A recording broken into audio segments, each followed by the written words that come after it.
So what is dementia, right? So dementia is defined by the World Health Organization as a syndrome, meaning it's a combination of signs and symptoms. And usually it's a long-term problem, it's progressive in nature, and it deteriorates, over time, right? In terms of the cognitive function, beyond that, that is expected of the normal biological aging process. Symptoms of dementia includes memory loss, which is what everybody knows. Uh, there are times when there are changes in their judgment, or when they go to a new environment, they get a little bit confused. Like for example, hospital. A lot of elderly, when they're admitted to the hospital, which is a very foreign and hostile environment to them, they can get confused. And patients with dementia, they can get even more confused, right? And then they will have some behavioral manifestation. Okay, yeah. But most importantly, right, if these signs and symptoms don't affect the function, that means the ability to take care of yourself, the ability to socialize, then it's not dementia yet, right? If it's dementia, then the ability to self-care, the ability to socialize will be affected.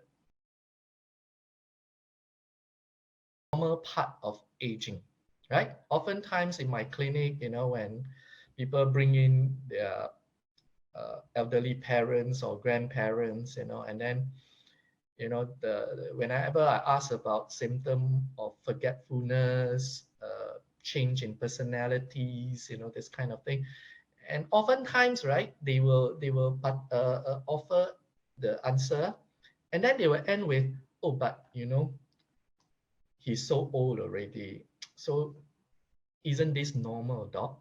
Like, yeah, because of the aging, that's why he's like this, right?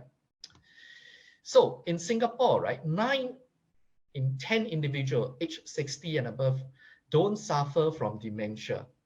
Okay, meaning that actually majority of the elderly, right, don't have dementia. So dementia cannot be a normal part of aging, right? So you see, even if you go to parks, right, and you walk around, you see a lot of elderly who are very active, doing many things on their own. They don't have dementia. So don't go away with the idea that, oh, dementia is a normal part of aging, right? And if dementia is a normal part of aging, it can create a lot of anxiety about aging, and if we have the idea, right, then we miss out a huge wonderful part about aging, right? Aging is not just about degeneration and all this, but aging also entails accumulation of wisdom and experience. Aging can also be a kind of, look at it from a positive perspective, where we can share with the younger generation our knowledge, and our experience, and so that they can live a better life. Okay. Yeah. So we have no control over whether or not we develop dementia, right? Some people say, so what can I do, right? I mean, this is fate that I get dementia, so I'm not going to think too much about it. However, right, uh, studies have shown that the risk of cognitive decline and dementia can be reduced by all this healthy lifestyle, being physically active, not smoking, avoiding harmful use of alcohol, weight control, healthy diet, maintaining a kind of a good control of the chronic diseases, like our blood pressure, cholesterol, and blood sugar.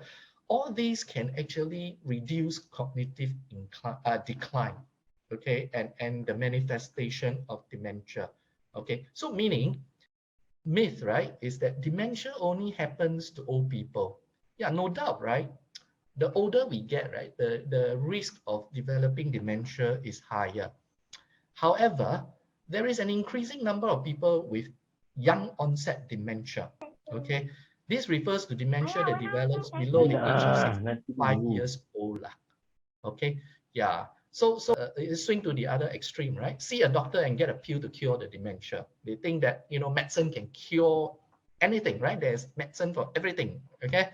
But no, you know, currently there's no treatment that can cure dementia, unfortunately. But the search is still ongoing. Hopefully one day we get a cure, but not now, okay?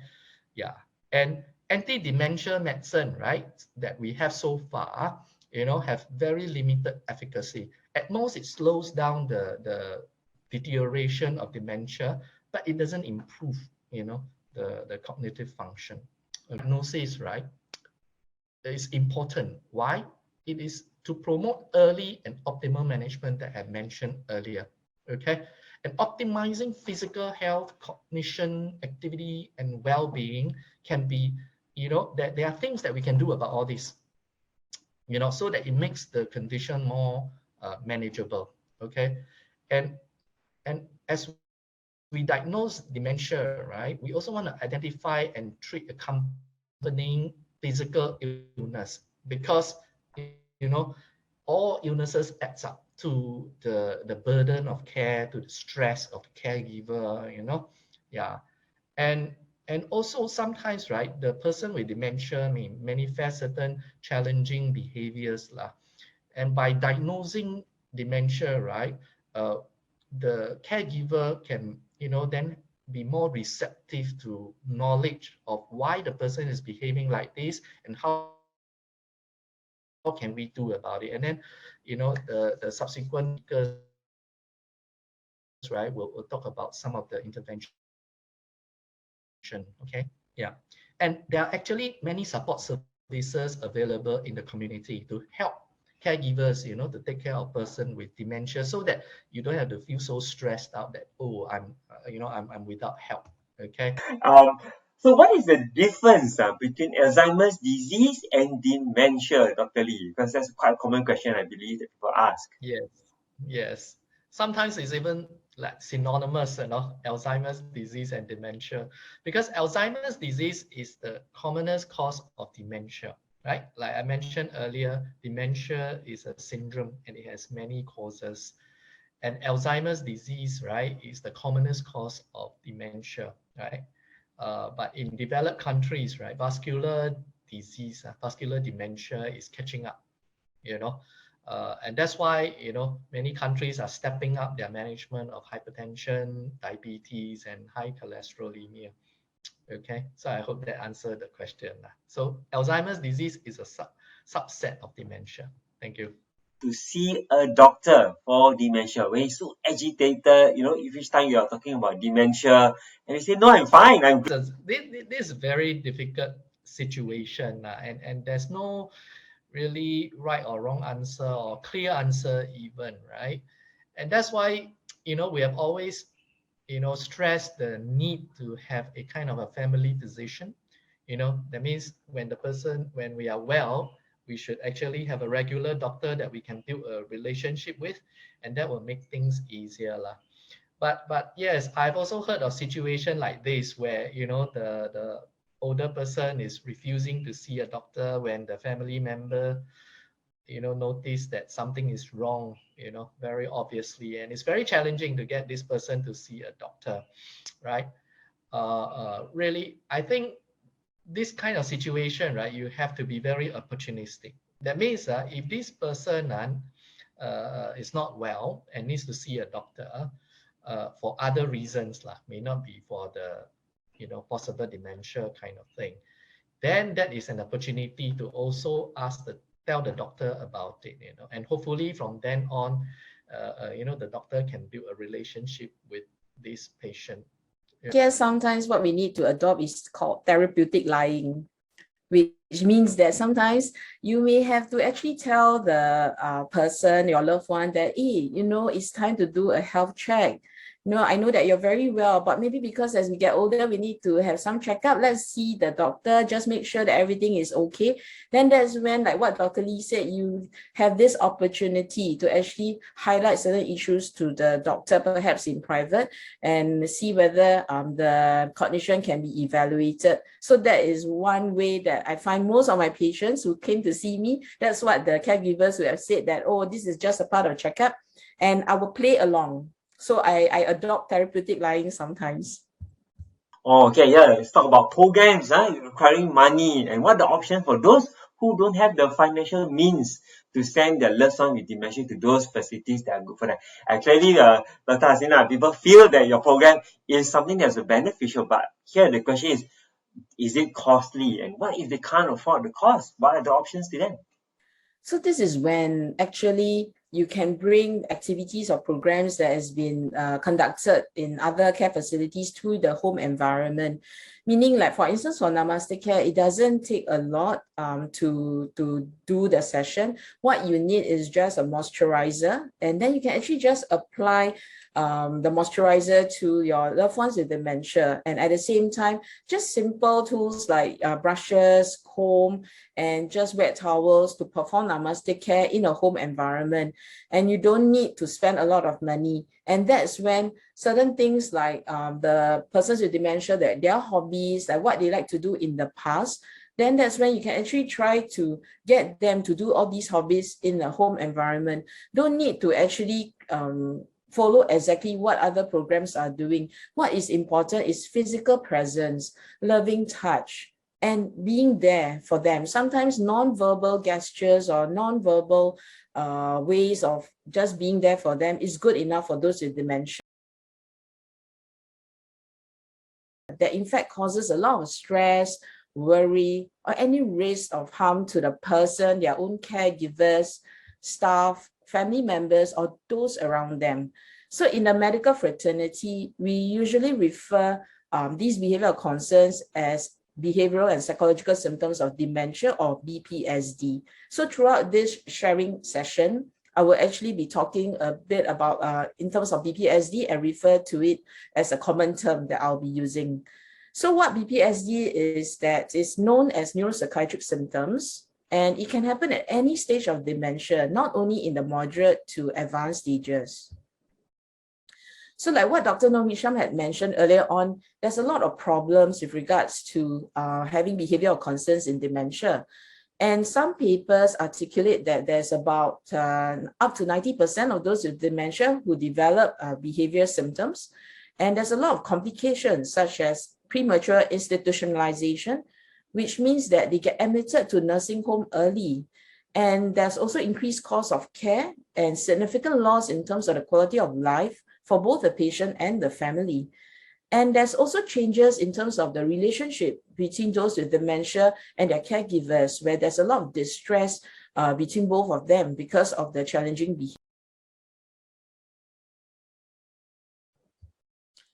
So other environmental factors can also contribute to various BPSD or behavioral concerns. Things like when you have a lack of daily structure or routine, when there's excessive noise or stimulation, inadequate lighting, where the environment is so dark, confusing surroundings, when it's not in their familiar home environment, loneliness and boredom because there's no activities to engage these patients, and even distressing behavior of others. When others are being very noisy, it can cause those with dementia to also feel very restless and agitated. How then can we manage the behavior better? So we have the non-pharmacological treatment strategies, basically without the use of drugs, that can be divided into 4 broad categories. You have emotion-oriented, stimulation-oriented, behavior-oriented, and cognitive-oriented. So for the emotion-oriented, we have verbal and non-verbal emotion-focused care, whereby the caregiver can actually recognize and validate the feelings of those with especially mild dementia. And the next is simulated presence, where you can actually have audio tape recordings or video recordings of their loved ones when they are separated physically, especially now during current COVID pandemic. Next, you have stimulation-oriented, where you try to stimulate all the senses, such as using aromatherapy, multi-sensory stimulation, touch therapy, and music therapy. Behavior-oriented will be involved environmental modifications and also development of special care units, especially in hospital settings or many other care settings. And finally, cognitive-oriented, where we do reality orientation and cognitive retraining, but because there are many ways to help prevent a senior from having their cognitive abilities from declining. And that is to make sure they feel useful, they feel that they are appreciated, and that their presence is important. And I think I didn't do. So this program originated from US, and it's actually a 7-day-a-week program. It is very sensory based, and it is led and supervised primarily by nursing because it originated from residential care, meaning in nursing homes, but it can be done in a home environment between the person with dementia and the caregiver. It takes place every day for at least 4 hours a day, 2 hours in the morning and 2 hours in the afternoon, because caregiving for persons with dementia is 24 hours a day, 7 days a week. And there's no break for the caregivers sometimes. So activities of daily living are actually offered with a loving approach, and these activities make up the meaningful activities for the program. So there are two principles of Namaste Care. We have to create a calm environment for it to work, and we need to provide activities and interactions with an unhurried and loving touch approach. So what Namaste Care incorporates is basically sensory intervention, which includes like aromatherapy and touch therapy, social contact where they are not alone, they're in the presence of others, including their loved ones, and environmental modification. So the picture here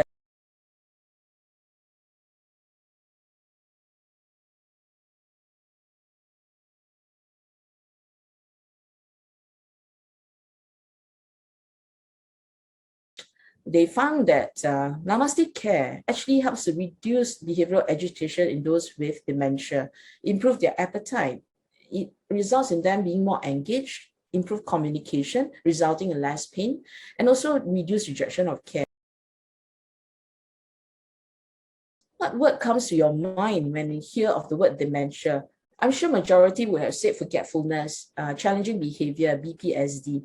But if we could change our mindset and think of the positive things about dementia, such as individual, person-centered care, personhood, respect, then I think that is where we are very positive about persons with dementia rather than think all the negative things about it. So to be a dementia inclusive society, we need to be dementia friendly, dementia capable, and dementia positive. And dementia capable is where we try to upskill our knowledge and skills about dementia. And that's what you guys are doing, is trying to learn more about dementia. But to be dementia positive means that you need to have a certain mindset towards those with dementia, being positive towards them in our communication with them, in our attitudes towards them. So we have dementia-friendly communities being set up. We are dementia capable, but are we dementia positive? I don't think so. But without having this dementia positivity, we are just a society that actually tolerates and respects differences, that supports or takes care of its members. We are not a society that sees people with dementia as equal contributors. And it's time, I guess, that we need to be positive about those with dementia. We need to see the person first behind the illness or the diagnosis of dementia. And at the same time, those with dementia can just look like any one of us in this session. There is actually no face that can be identified to be dementia, and they should be respected as an individual. So in the same vein, we should not discriminate those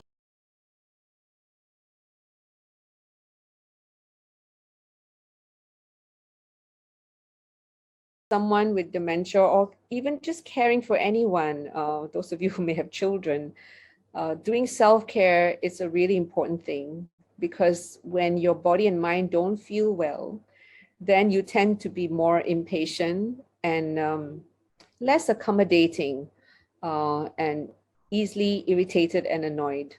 So doing self-care helps you to be kinder to others when you're kind to yourself. It helps you to also be more open to what is happening in front of you with less judgments. So this is how mindfulness helps with us doing self-care, thus open up the space within us and refueling to be able to care for others. So that's just the body part. And now the if we can just close our eyes and let's just sense into how this body is feeling and the weather in the mind.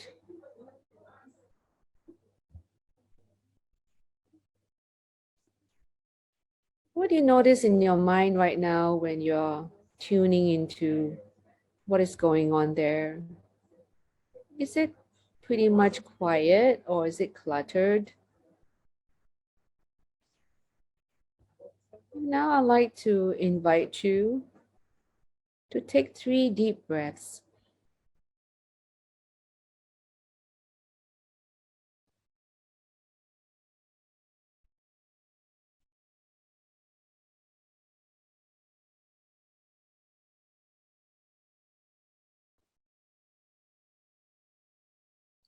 And place a hand on your chest just to check in. Breathing into that space that your hand is on.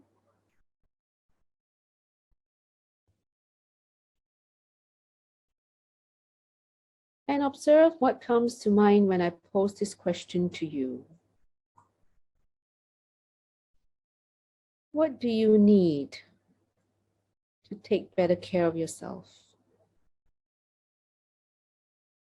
What do you need to take better care of yourself?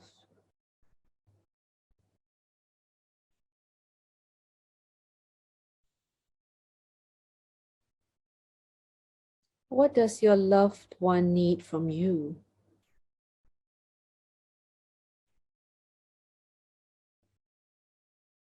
What does your loved one need from you?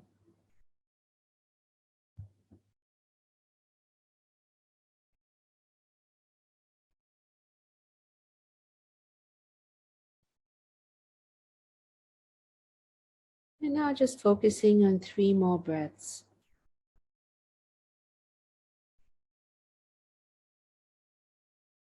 And open your eyes.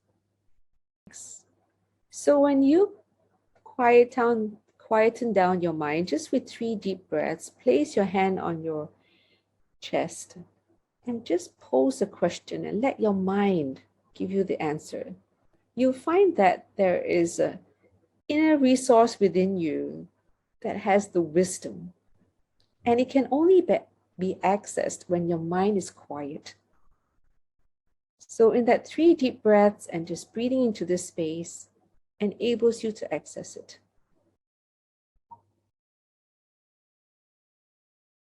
Because we are not alone. Initially, when we started this program, we noticed a few caregivers felt they are alone. So they got no one to speak out about what they're going through, and limited resources are not being shared. And at the same time, learn to communicate our emotions. So I always encourage among ourselves as caregivers, look, what we think, not everything is the truth. That's what Dr. Noor Hisham just mentioned. What we think is not correct, basically, if the emotions part. Or maybe then Dr. Prof. Angie mentioned that don't believe everything what you think, especially if you are a caregiver who have this negativity, like, I'm suffering taking care of whoever we're taking care of. That we need to speak out our thoughts and emotions so that we can be so-called validate and move on in enjoying the caring part. And as caregivers definitely will feel understood. Because sometimes as caregiver, we speak to a person who are not carrying no experience in caregiving, they may not understand the true feelings of what we go through. Things like when we talk about dementia, someone, yes, is what men more active in their so-called what to do to prevent or in dementia onset. but the woman knows a lot of education. That's why I think statistics shows in my organization in caregiving support, a lot of female that take up that program. The man is limited. So encourage, if you are men, caregivers here, do take up that role in support group. And definitely reducing stress and anxiousness, because in caregiving, these two things are very prominent in their emotions. Some caregivers do need that kind of psychotherapy or counseling. Not only that, a lot of psychoeducation.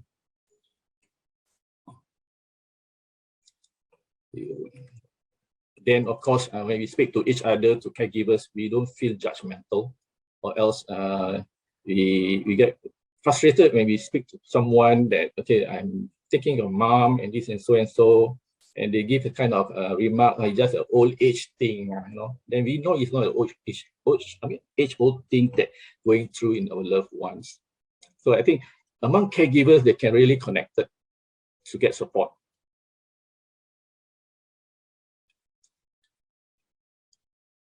So if involved in support group, definitely sharing information and resources is very critical, that we need to know this, or else we just got lost somewhere in the forest and how to get out of it.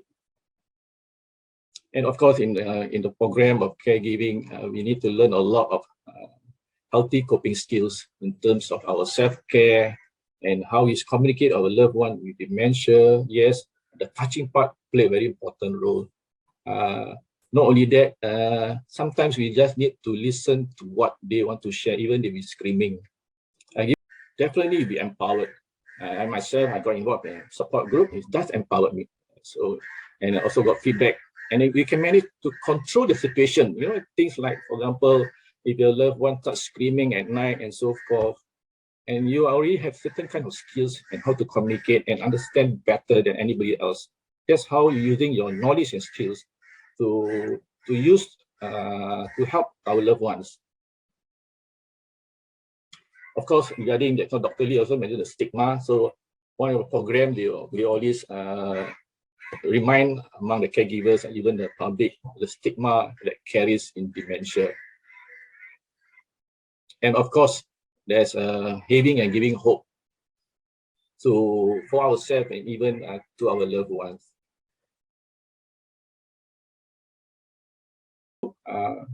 Humor heals. So we create humor in kind of even when you speak about our loved one, their behavior, among caregivers, they laugh about it. You don't try that, okay, if you speak to someone, why you make fun of my mother and so forth. But look at the bright side of the behavior. And of course, gratitude is a must. So we practice a lot of gratitude, maybe in journaling, gratitude in every caregiver will say, okay, what's your statement of gratitude today, and so forth. And our mindset is huge. So we need to change our mindset to look at the good things of what we go through, taking care of someone with dementia. Yeah, it can be taxing, but you just have to shape that kind of mindset. As one of these caregivers who was so overwhelmed, said, Mr. Nana, can you see my husband? He's very, very quiet and so forth. So I met the spouse. So I happened to know that he's a former boxer. So I talked about boxing, and that made him, he talked to me about nearly about half an hour, just about boxing, and let it free flow. And so at least that kind of, to me, my experience working people with caregivers or even dementia, I always look at their strength. It's not their weaknesses or whatever behavior they may show. Of course, as caregivers, self-care is critical. As I mentioned earlier, there are a few caregivers who really burn out and need that kind of counseling, a proper counseling session. And everyone deserves a voice. So in other words, even among caregivers, if our loved ones, give them a voice. Our loved one can, even though they are banging the table and so forth, yeah, maybe just go with flow, bang the table too. Who knows, right? We need just to give a voice to someone who cares. And among our caregivers, we need to voice up our what we suppress our emotions. A lot of caregivers that we notice suppress their emotions. So it's never too early to plan our legacy. So it's important if you are caring for someone, as what I practice, I will leave what I'm caring for, ensure it's a legacy down the road. So this I'd like to share the brochures that if any of you here, who even the hospitals, can link to our program here. And what else we can do, when what we do is basically that's what we need, contradicts with what our loved one needs, right? So sometimes in the context of the caregiver, looking at what is needed by our loved ones who's got dementia, and it's really in conflict. So do you have any inputs or any thoughts about how we could address this, right, when there's this contradiction that is being faced? And then, of course, sometimes that caregiver is also an unwilling caregiver, right? Providing for a loved one, because they just happen to be the one living with the person with dementia, and they are it, no one else is coming to support them. So how best do we address this in terms of helping this person who's a caregiver as well as the person with dementia? Prof. Chu, please. So one of the key foundational attitudes of mindfulness is acceptance. And acceptance is very powerful for us to recognize that there are some things that we just can't change, especially in the case when our loved one is suffering from dementia and has lost their cognitive abilities, including sometimes recognizing us or having memory that is lapsing. There are moments that we may even feel angry, even resentful towards the loved one. And then added on to that, it's guilt. And this just adds the burden onto our caregiving responsibility. So this is something that we really need to watch out for, to also be accepting of our own limitations of what we're able to do. So, and also the loved ones that we have, to be grateful for whatever health that they have, and to accept that there is limited time, and to focus on what is it that we can do now, and accepting of what we can't do. Because if not, this journey becomes very painful, because we add on the suffering to ourselves of feeling angry, resentful, guilty, and that's not helping anybody. So what can we do? What we need contradicts what our loved ones needs. Sometimes is it a need or a want? Ask ourselves, is this a need or want? Like someone earlier on put there, money, money, money. Do we really need a lot of money? Or do we want a lot of money? Do we need recognition or do we want recognition? Do we want appreciation or do we need appreciation?